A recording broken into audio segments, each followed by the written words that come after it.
Hello friends, आप सभी का मेरे यूट्यूब चैनल प्रतियोगिता संग्रह में स्वागत है। फ्रेंड्स, आप सभी कैसे हैं? आशा करती हूँ आप सभी ठीक होंगे।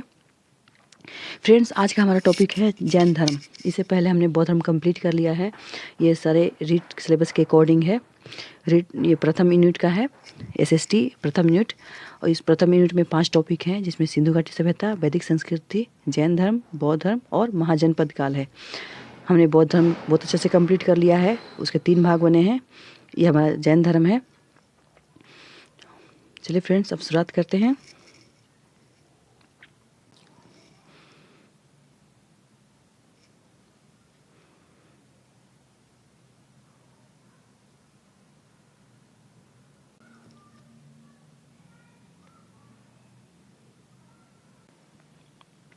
अब देखते हैं कि कितनी संगतियाँ, बहुत संगतियाँ हुई थी और कहाँ कहाँ हुई थी। जैन संगतियाँ, 2 जैन संगतियाँ हुई थी। इसमें प्रथम जैन संगति 300 ईस्वी पूर्व, प्रथम जैन संगति 300 बीसी में, 300 ईस्वी पूर्व स्थल पाटलिपुत्र में, और स्थूलभद्र की अध्यक्षता में हुई थी। और शासक थे चंद्रगुप्त मौर्य, जो मौर्य वंश से संबंधित है। और इसका विशेष विवरण में हम देखते हैं कि प्रथम जैन संगति में ही जैन धर्म का विभाजन हो गया था, श्वेतांबर और दिगंबर। कहा जाता है कि श्वेतांबर श्वेत कपड़े पहनते थे और दिगंबर कोई कुछ कपड़ा नहीं पहनते थे, वो दिशाओं को ही अपनी कपड़ा मानते थे। द्वितीय जैन संगति 6ठी सदी में। फ्रेंड्स, ध्यान रखें, प्रथम जैन संगति 300 ईस्वी पूर्व में हुई थी और द्वितीय जैन संगति 6ठी सदी में, 6ठी ईस्वी में हुई थी। और स्थल वल्लभी गुजरात में हुई थी। और ये क्षमा श्रवण की अध्यक्षता में की गई थी। और शासक से संबंधित कुछ भी ऐसा विवरण नहीं है और ना ही कुछ विशेष विवरण है। अगर आप ट्रिक याद करना चाहें तो पाव स्थल के नाम से लेकर पाव कह सकते हैं। और अध्यक्षता के लेकर सक्षम, स से स्थूलभद्र और छम से क्षमा श्रवण। अब देखते हैं कि कौन कौन से जैन अनुयायी थे।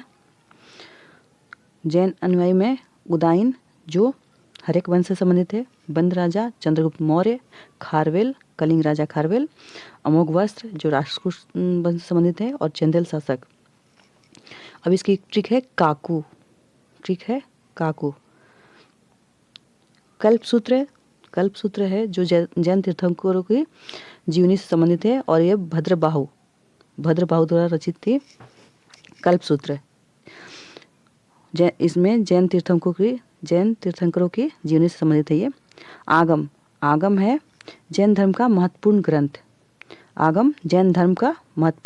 ग्रंथ। गुम्तेश्वर मंदिर, जो गुम्तेश्वर की मूर्ति है, कर्नाटक में है। और इसकी स्थापना गंग वंश ने करवाया था। ये प्रश्न एक बार रीट में पूछा जा चुका है।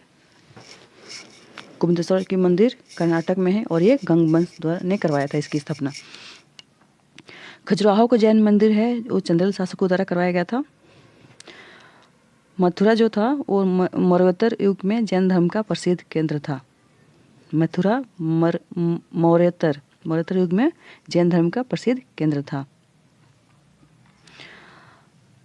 मथुरा कला का संबंध जैन धर्म से संबंधित है। महावीर को निवान प्राप्ति कहाँ हुई थी? मल्ल राजा सृष्टिपाल के राजप्रसाद में।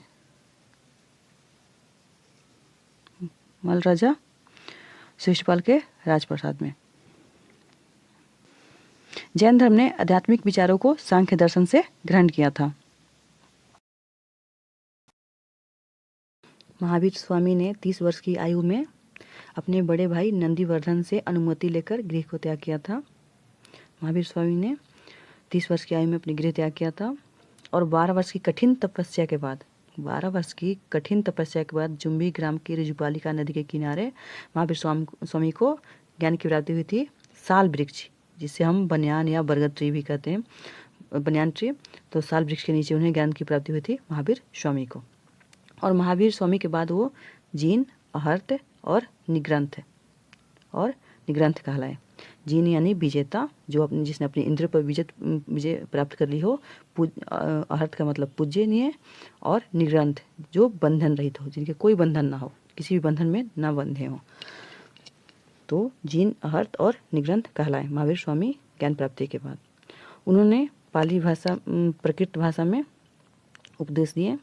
महावीर स्वामी ने प्राकृत भाषा में उपदेश दिए, जिसे अर्धमागधी कहते हैं। चंपा जो दधिवाहन की पुत्री थी, वो प्रथम जैन भिक्षुणी बनी। बौद्ध में हमने क्या देखा था कि गौतमी उनकी मासी पहली बौद्ध भिक्षुणी थी, तो यहाँ पर चंपा जो दधिवाहन की पुत्री थी, प्रथम जैन भिक्षुणी बनी। आर्य सुधर्मा जो अकेले गांधर्व थे, जो महावीर स्वामी की मृत्यु के बाद भी जीवित रहे और जो जैन धर्म के प्रथम थेरा या मुख्य उपदेशक कहलाए।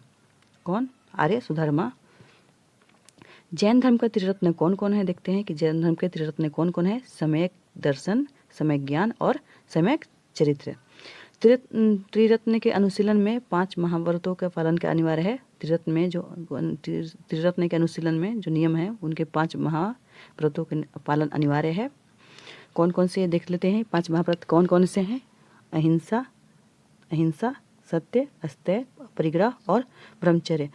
ध्यान दें फ्रेंड्स, अहिंसा, सत्य, अस्तेय और अपरिग्रह पार्श्वनाथ ने दिया था नियम, और ये 5वां जो ब्रह्मचर्य है वो महावीर स्वामी ने जोड़ा था।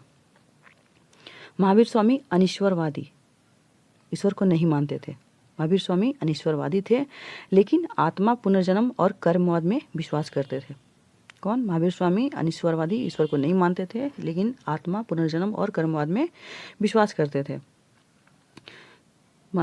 जैन धर्म में कैवल्य किसे कहा गया है? जैन धर्म में कैवल्य, जैन धर्म में मोक्ष को कहा गया है। मोक्ष प्राप्ति को कैवल्य कहा गया है जैन धर्म में। प्रथम अनुयायी उनके दामाद जमाली बने। प्रथम अनुयायी उनके दामाद जमाली बने। निग्रंथ महावीर के अनुयायियों को कहा जाता है निग्रंथ। 5 महाव्रत महावीर ने भिक्षुओं के लिए बताए। 5 महाव्रत महावीर ने भिक्षुओं के लिए, जिन्होंने संन्यास ग्रहण किया था उनके लिए 5 महाव्रत बताया। और 5 अनुव्रत का जो नियम था, महावीर स्वामी ने गृहस्थों के लिए, जिन्होंने गृहस्थ धर्म का पालन किया, उनके लिए 5 अनुव्रत का करने को बताया था। दिलवाड़ा का जो जैन मंदिर है, उनका निर्माण चालुक्य या सुलुक्यों द्वारा करवाया गया था, और ये मंदिर आदिनाथ को समर्पित है। जो दिलवाड़ा का जैन मंदिर है, राजस्थान का दिलवाड़ा का जैन मंदिर, यह आदिनाथ को समर्पित है। ये स्यादवाद, अनेकांतवाद, ये जैन धर्म से संबंधित है। स्यादवाद जैन धर्म से संबंधित है। संलेखना विधि आपने सुना होगा, जब हम मौर्य वंश पढ़ेंगे तो उसमें बताएगा चंद्रगुप्त मौर्य को लेकर संलेखना विधि द्वारा उन्होंने अपना शरीर त्यागा था। तो ये जैन धर्म से संबंधित है। संलेखना में होता है कि अपने उपवास करके जब तक आप मृत्यु को प्राप्त नहीं कर लेते, तब तक आपको कुछ खाना पीना नहीं है, तो उसे ही कहते हैं संलेखना। यह जैन धर्म से संबंधित है। संलेखना उपवास द्वारा शरीर को त्याग करना।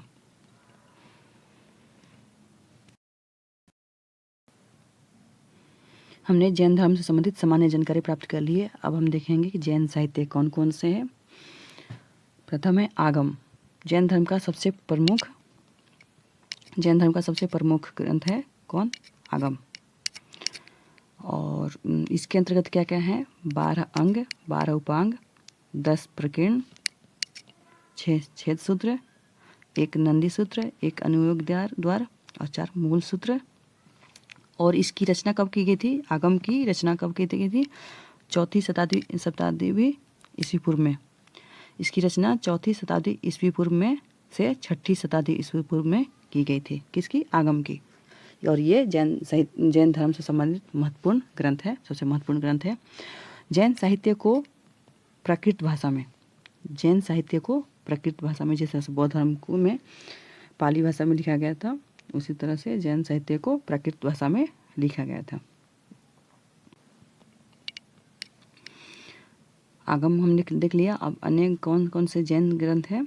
कथा कोश, परिशिष्ट पर्वन, भद्रबाहु रचित द्वारा कल्पसूत्र भद्रबाहु द्वारा रचित है। भगवती सूत्र, इसमें महाजनपद, जो 16 महाजनपद हैं उससे संबंधित है। भगवती सूत्र का बौद्ध धर्म से संबंधित है आपका आगम अगोत्तर निकाय, और जैन धर्म से संबंधित भगवती सूत्र में 16 महाजनपद जो थे उनका वर्णन है। ये सभी जो ग्रंथ हैं, कथाकोश, परिशिष्ट वर्णन, कल्प सूत्र, भगवती सूत्र, इन सभी में ऐतिहासिक वर्णन मिलता है। इन ग्रंथों में ऐतिहासिक वर्णन मिलता है।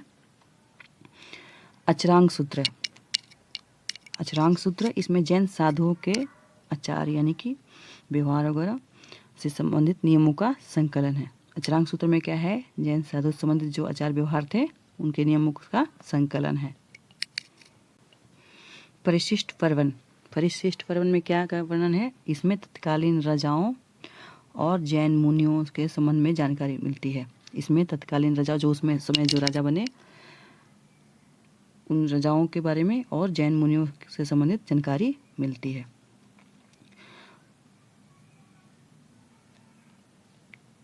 और